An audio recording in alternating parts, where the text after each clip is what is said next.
Hi, this is Chris Butterworth with the Healthy Butter channel, where we talk about aging gracefully and trying to get younger, trying to feel younger as we get older. Today I wanted to talk about one of the most common things that I see online, all the videos, all the forums, all the comments and videos, is what size weight should I start with? And that is such a loaded question online. So let's talk about this for a minute. Now, first of all, we're all different. You're going to be a lot different than me. I am not a big guy. You might be huge. How old are you? How athletic are you? How much have you lifted in the past? All of those things are going to matter to an extent. If you are watching this video because you're in the same camp as me, we're kind of a little dinged up. We're getting older. We're trying to do things right so that we can get older more gracefully. We might not be looking for pure strength gains anymore like we used to when we were younger. But that notwithstanding, the guys that post videos online are usually pretty big guys. There's not a lot of small wimpy guys creating fitness channels. The guys that post videos of their own workouts, I've seen some monsters posting double kettlebell workouts and stuff that they're doing. There's not a lot of guys that are using smaller weights, posting online saying, hey, look what I did. So everything you find online is skewed toward heavy. I'm going to give you an example here, and then I'll come back and talk a little bit about my personal story. But here's a heavy club. This is a steel club. It's an 8X adjustable club. This is 15 pounds. When I first started doing clubs, the rule of thumb was that guys should be able to do 15 pounds and girls might start with 10 pounds. So I bought 8X here, it's adjustable. I set it up at 15 pounds. And holding it like this, I thought my wrist was gonna break. And I couldn't hold it with my left hand. I'm all over the place. So I took some weight off it. I went to 12 and a half. Could barely hold it. Went to 10 pounds. I could do exercises with 10 pounds with my right hand pretty easily. My left hand could do a couple of reps, and then it got really tired and floppy, and I just didn't have strength or coordination in my left hand. I ended up going all the way down to 7.5 pounds.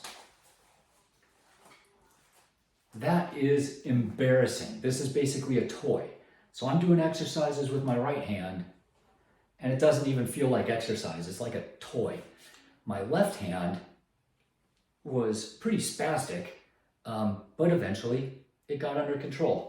And, hundreds and then thousands of reps later, my left hand got coordinated. And then I could go up to 10 pounds. And then slowly I went up from there, 12.5 pounds. Now, I can use this 15-pound club with both hands. It's not bad, right? It's a nice workout. I have a good program that I've slowly added volume and density to, and I now can use the 15-pound club for part of my workout, and I use 12.5 for the other. And I'm slowly increasing more 15 and less 12. However, it took me 2 years to get there. So I have to keep going back in my own mind and talking about that. Why am I working out? And it's not to brag about how much I lift. It's not so that I can put 300 pounds over my head. It is 100% to feel better. And so I have to remind myself that I would rather be on a 10-year program. I hope that 10 years from now I'm still doing these clubs or kettlebells or whatever it is and feeling great and making improvement. I hope that 10 years I feel similar to how I feel today. We'll see what Father Time has to say about that. But I'm very, very cognizant about being patient. Although emotionally, I don't want to, right? The competitiveness in me, the former athlete in me, I still play tennis, kind of an athlete. I always want to go up a level. So whatever I'm doing now, I've got one eye on the future and saying, oh, I can't wait. I'm doing 15. I can't wait till I can get to 17 and a half. I've never done that. So it's hard to scale myself back down. But long term is the answer. when you think about 70, 80, 90-year-old guys, maybe you see a video or a news clip or something, and there's somebody that does 100 push-ups a day, and he's been doing that for 50 years, right?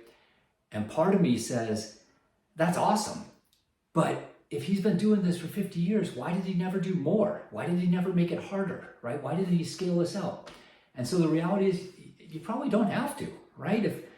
If the goal is movement, if the goal is being 80 years old and getting out of bed without pain and putting on your shoes and running up a flight of stairs and playing with your grandkids, getting down on the floor, getting back up off the floor,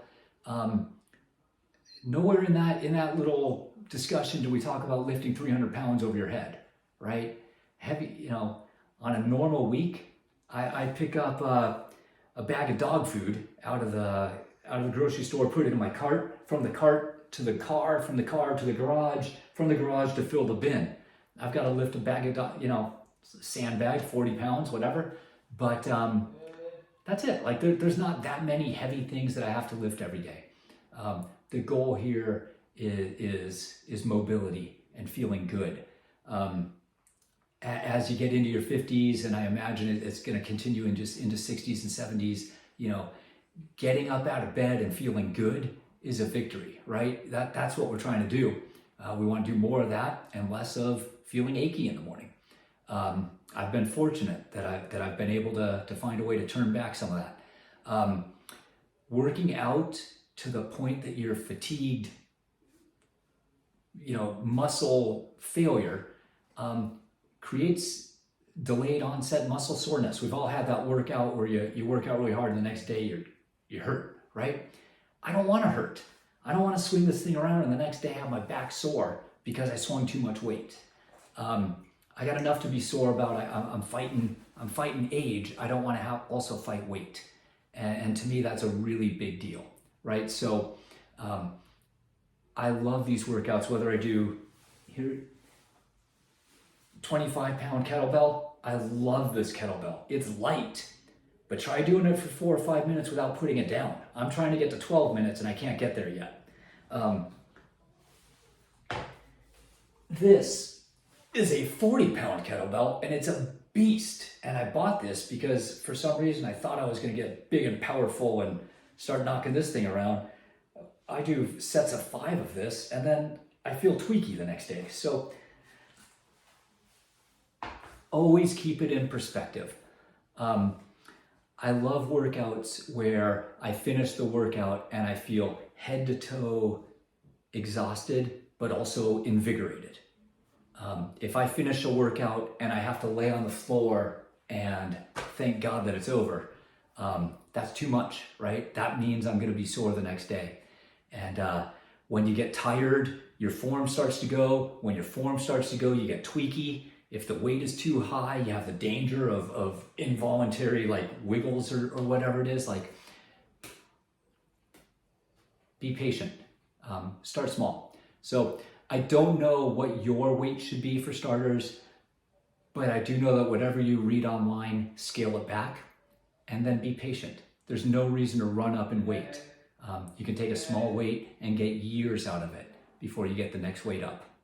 There's always more reps you can do.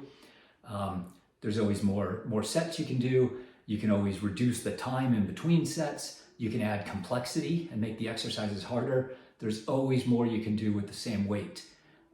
No need to run out and get injured. Okay, that's my thought on that. I hope you found it useful. This is a one-take video. I'm going to go ahead and hit stop and push this up online. I know it's not as polished as most of the videos out there that you watch, but I do appreciate it if you stop by and watch it. Again, my name is Chris Butterworth. Have a great day. Go get better.